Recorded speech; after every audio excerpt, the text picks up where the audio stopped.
I got so much motherfucking design on right now. Bring it down, bring it down, bring it down. I got 3 old guys on the block, bitches on my line, and you know. Halo guys. Kami dari kelompok 4 ingin menjelaskan atau mempresentasikan hasil diskusi kami tentang risiko bisnis. Perkenalkan, nama saya Sinti Maru Bintang Nebaho dengan NPM 2201101062 dan dengan teman saya Carla Angela Priami Oliver, NPM 2201101061. Saya Fatima Rapasati dengan NPM 22011082. Saya di sini dengan NPM 22011019. Saya masih di Betania Storus dengan NPM 2201101186.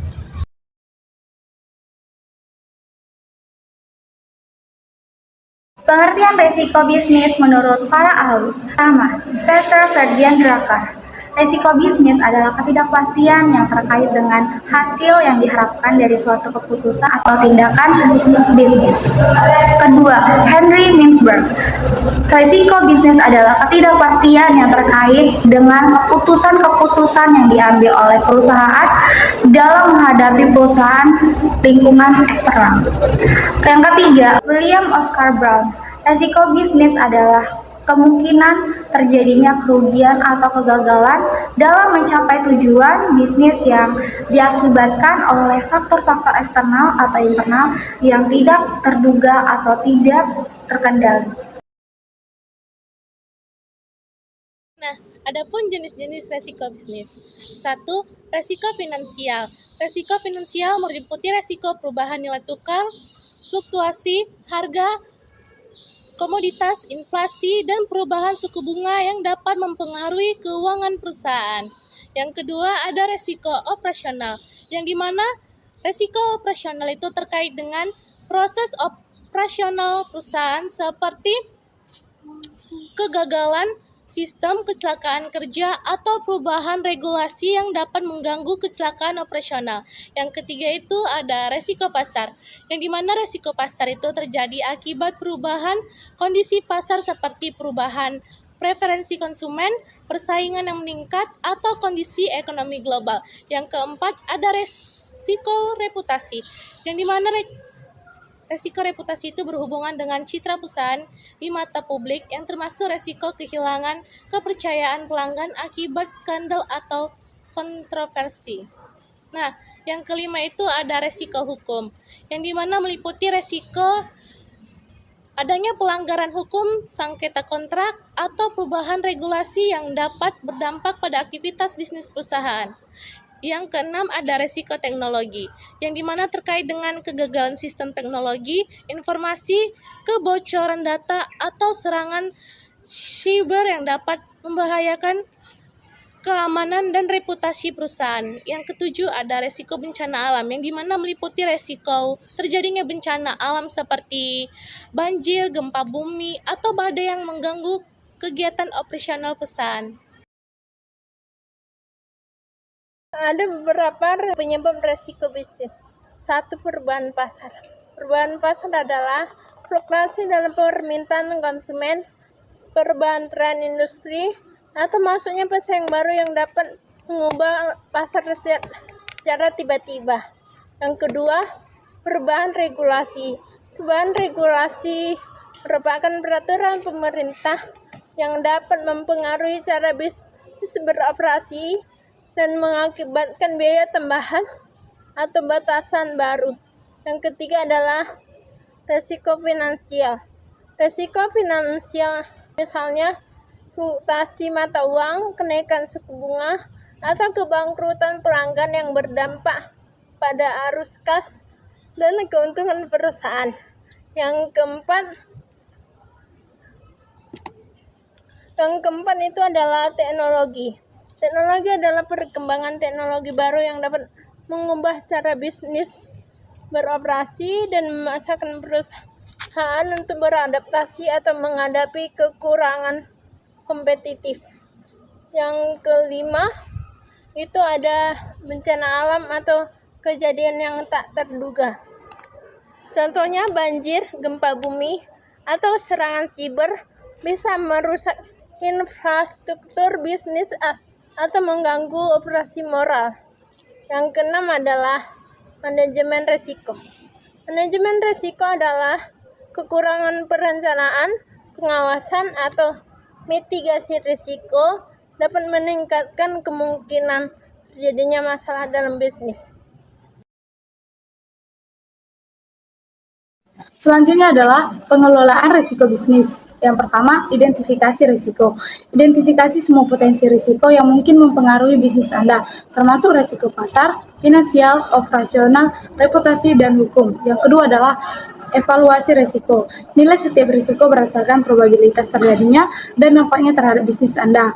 Prioritaskan risiko berdasarkan tingkat kepentingan dan kemungkinan. Yang ketiga adalah mitigasi risiko. Ambil langkah-langkah untuk mengurangi atau menghilangkan risiko yang diidentifikasi. Ini bisa meliputi perubahan proses bisnis, investasi dalam teknologi baru, atau pembelian asuransi. Yang keempat adalah transfer risiko. Pertimbangkan untuk mentransfer sebagian risiko kepada pihak ketiga melalui asuransi atau kontrak. Ini membantu melindungi bisnis Anda dari dampak finansial yang signifikan jika risiko terjadi. Yang kelima adalah monitor dan tinjau. Pantau secara teratur lingkungan bisnis Anda untuk mengidentifikasi risiko atau perubahan dalam risiko yang sudah ada. Yang keenam adalah budaya risiko. Bangun budaya di perusahaan Anda di mana pengelolaan risiko dianggap sebagai tanggung jawab bersama, libatkan karyawan dari berbagai tingkatan dalam proses pengelolaan risiko. Yang ketujuh adalah pengambilan keputusan berbasis risiko. Integrasikan evaluasi risiko ke dalam proses pengambilan keputusan bisnis. Pastikan setiap keputusan mempertimbangkan potensi risiko dan manfaatnya. Yang kedelapan adalah komitmen pemimpin. Pemimpin perusahaan harus memimpin dengan contoh dalam pengelolaan risiko dan menetapkan komitmen yang kuat terhadap motif pengelolaan risiko yang efektif. Langkah-langkah mencegah risiko bisnis yang pertama adalah identifikasi risiko. Langkah pertama adalah mengidentifikasi risiko-risiko yang mungkin terjadi dalam bisnis Anda.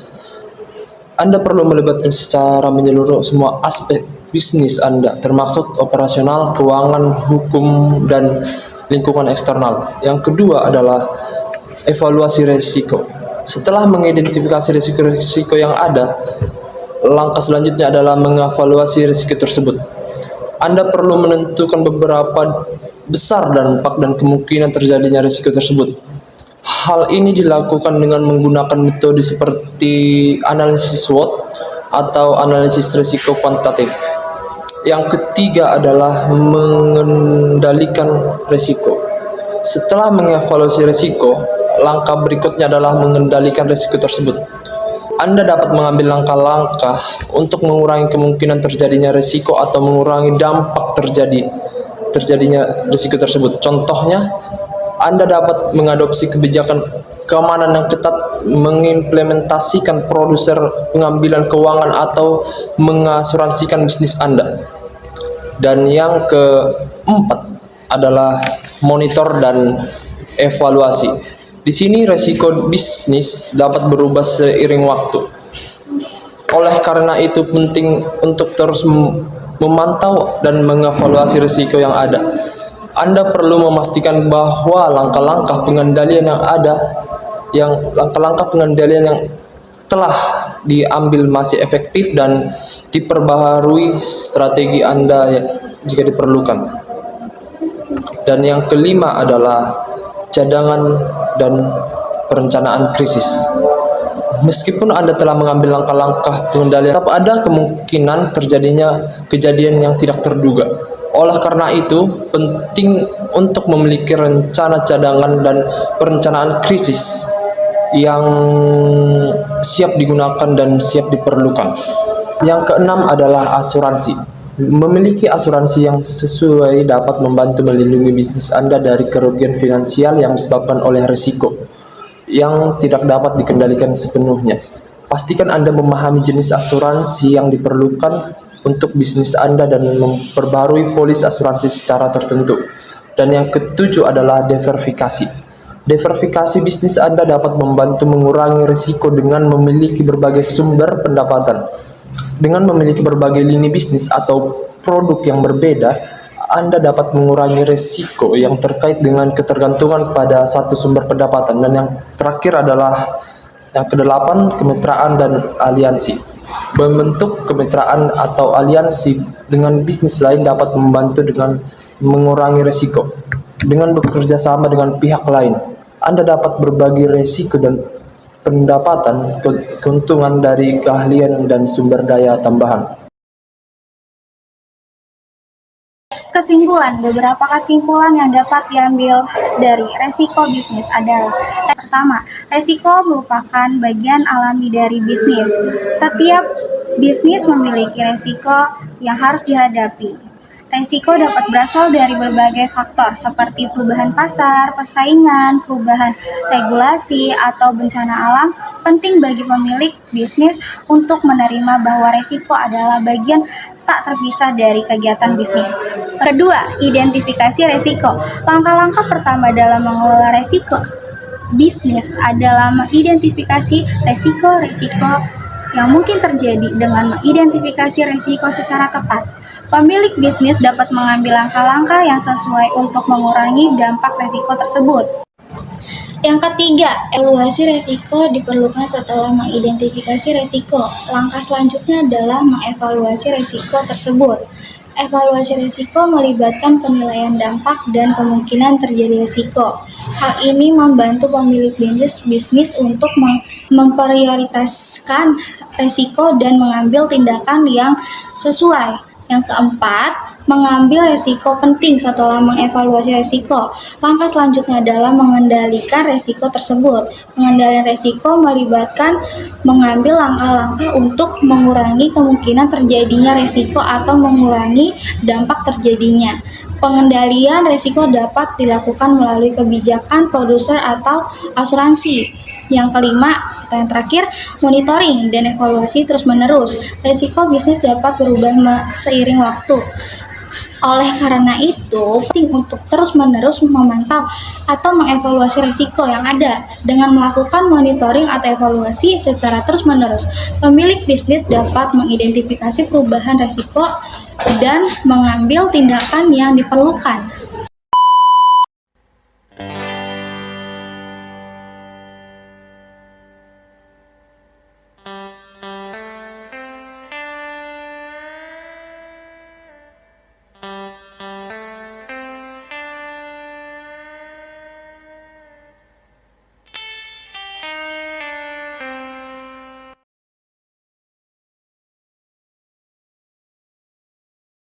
Demikianlah hasil dari penjelasan kami ucapkan terima kasih. Bye-bye.